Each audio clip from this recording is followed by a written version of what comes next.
পঞ্চায়েত ভোটের আগে বামেদের শক্তি পরীক্ষা।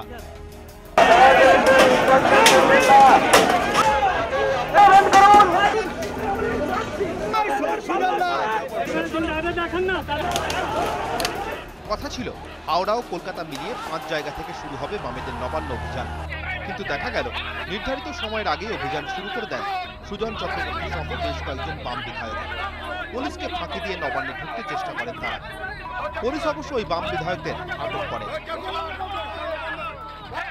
পুরো ভোটের দিন সকাল থেকে দেখা মেলেনি বাম নেতাদের।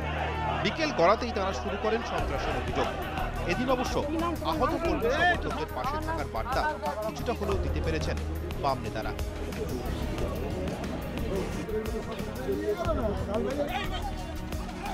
কর্মসূচির রাজনৈতিক ফায়দা তুলতে সোমবার মিছিলের সামনের সারিতে দেখা যায় কান্তি গঙ্গোপাধ্যায়ের মতো প্রবীণ নেতাদেরও। পুলিশের বিরুদ্ধে আক্রমণ চালানোর অভিযোগ তোলেন নেতা কান্তি গঙ্গোপাধ্যায়। বর্বরোচিত অত্যাচার। বামেদের এই শক্তি পরীক্ষা কতটা সফল, অভিযানের সাফল্যকে তুলে ধরছেন বাম নেতারা। পুলিশি অত্যাচারের অভিযোগ তুলে মঙ্গলবার প্রতিবাদ দিবসের ঘোষণা করেছেন তারা।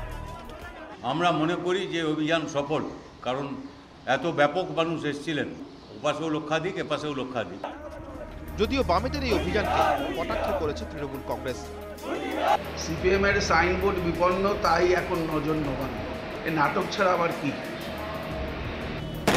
পরপর ভোটের ফলাফলে ক্রমশই হীনবল বামেরা। সদ্য হয়ে যাওয়া 7 পুরসভার ভোটেও সেই ধারা অব্যাহত।